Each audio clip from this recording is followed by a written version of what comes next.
ಆತ್ಮೀಯ H16 ಅರ್ಥಾತ್ ಹೇ ಸಿದ್ದರಾಮಗೆ ಸ್ವಾಗತ. ನಾನು ನಿಮ್ಮ MI ಅಥವಾ ಮಲ್ಲಪ್ಪ ಜೋತವರ ಆತ್ಮೀಯರೇ. ನಮ್ಮ ವೀರಪ್ಪ ಮೊಯ್ಲಿಯವರು ಹೊತ್ತಿಸಿದ ಕಿಡಿ ಮತ್ತು ಜೋರದಾರ ಉರಿತಾ ಇದೆ.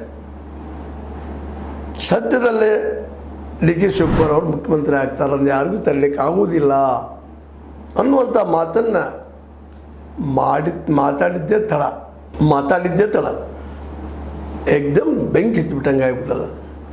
ಸಿದ್ದರಾಮಯ್ಯರು ಅದಕ್ಕೆ ನೇರವಾಗಿ ಉತ್ತರ ಕೊಡ್ತಾ ಇದ್ದಾರೆ. ಯಾರು ಏನು ಹೇಳುತ್ತಾರೆ ಎನ್ನುವುದಲ್ಲ, ಹೈಕಮಾಂಡ್ ಏನು ಹೇಳುತ್ತದೋ ಅದನ್ನು ನಾನು ಕೇಳುತ್ತೇನೆ. ನಾನು ಯಾರ ಮಾತು ಕೇಳುವುದಿಲ್ಲ, ಹೈಕಮಾಂಡ್ ಏನು ಹೇಳ್ತಾರೆ ಅದನ್ನು ಕೇಳ್ತೇನೆ. ನಾನು ಹೈಕಮಾಂಡ್ ನಿರ್ದೇಶನದಂತೆ ನಡೆದುಕೊಳ್ಳುತ್ತೇನೆ.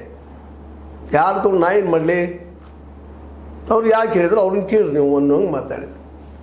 ಅದರ ಬದಲಾವಣೆ ಮಾತುಕತೆ ಆಗೈತಾ ಅಂತಂದ್ರೆ ಅದಕ್ಕೆ ಅವರು ಉತ್ತರ ಕೊಡಲಿಕ್ಕೆ ಹೋಗಲಿಲ್ಲ. ಹೈಕಮಾಂಡ್ ಕೊಡ್ತಾರೆ ಉತ್ತರ, ನಾವು ಮಾತಾಡೋದಿಲ್ಲ ಅದನ್ನು. ಅದಕ್ಕೆ DK ಶಿವರು ಅದ್ರ ಸಹಿತ ಭಾಳ ಸ್ಪಷ್ಟವಾಗಿ ಹೇಳ್ತಾ ಇದ್ದಾರೆ. ವೀರಪ್ಪ ಮೊಯ್ಲಿಯವ್ರು ಮಾತಾಡಿ ನೀವೇನಂತೀರಿ ಅಂತ ಕೇಳಿದಾಗ ಏನಪ್ಪ ಅಂತಂದ್ರೆ, ನಾನು ಅದರ ಬಗ್ಗೆ ಚರ್ಚೆ ಮಾಡೋದಿಲ್ಲ, ಅದರ ಅಗತ್ಯ ನನಗಿಲ್ಲ ಅಂತ ಹೇಳ್ತಾ ಇದ್ದಾರೆ DK ಶಿವಕುಮಾರ್ ಅವರು. ಅಧಿಕಾರ ಹಂಚಿಕೆ ವಿಚಾರವಾಗಿ ಚರ್ಚೆ ಮಾಡದಂತೆ AICC ಅಧ್ಯಕ್ಷರಾದ ಮಲ್ಲಿಕಾರ್ಜುನ ಖರ್ಗೆ ಸೂಚನೆ ನೀಡಿದ್ದಾರೆ. ನಾನು ಅವರ ಮಾತಿಗೆ ಬದ್ಧನಾಗಿದ್ದೀನಿ ಅಂತೇಳಿ ಸ್ಪಷ್ಟವಾಗಿ ಇವರು ಹೈಕಮಾಂಡ್ ಮೇಲೆ ಹಾಕ್ತಾರೆ. ಇಬ್ಬರು ಸ್ಪಷ್ಟವಾಗಿ ಹೈಕಮಾಂಡ್ ಮೇಲೆ ಹಾಕಿದಾಗ ಈ ನಡಿಗೆನ ಅವ್ರದ್ದು ಏನಪ್ಪ ಅಂತದ್ದು, ಇಬ್ಬರು ನಡಕ್ಕೆ ಮೂಲದವ್ರ ಕೆಲಸ ಏನು, ಅವ್ರು ಬದಲಾಗ್ತಾರೋ ಇಲ್ಲೋ, ಮುಂದೆ ಹೋಗ್ತಾರೋ ಏನು, ಯಾಕೆ ಪ್ರಶ್ನೆ ಅಂತ. ಒಬ್ಬ ಸೀನಿಯರ್ ಮೋಸ್ಟ್ ವೀರಪ್ಪ ಮೊಯ್ಲಿಯವರು ಕಾಂಗ್ರೆಸ್ಸಿಗರು, ಅವ್ರಿಗೇನೋ ಸಿಟ್ಟಿರ್ಬೋದು ಸಿದ್ದರಾಮಯ್ಯರ ಮೇಲೆ, ಮೂಲ ಕಾಂಗ್ರೆಸ್ಸಿಗರ ಆಗಲಿ ಅನ್ನೋದು ಮಾತು ಇರ್ಬೋದು. ಇವತ್ತು ನಿಮ್ಮೊಳಗೆ ಬಂದಾರಲ್ರಿ ಅವರು, ಅವ್ರಿಗೆ ಈ ಪ್ರಶ್ನೆ ಮಾಡಿಸಿ DK ಮುಖ್ಯಮಂತ್ರಿ ಆಗೋದ್ರ ಆಗಲಿ ಹೈಕಮಾಂಡ್ ಅಭಿಪ್ರಾಯಕ್ಕೆ ಬದ್ಧತೆ ಅಂತ ಇಬ್ಬರು ಹೇಳ್ತಾ ಇದ್ದಾರೆ. ಅಂದಾಗ ಅನಗತ್ಯ ಸಮಸ್ಯೆ ದೊಡ್ಡ ಮಾಡೋದ್ರಾಗ ಏನು ಅರ್ಥ ಐತಿ ಅಂತ.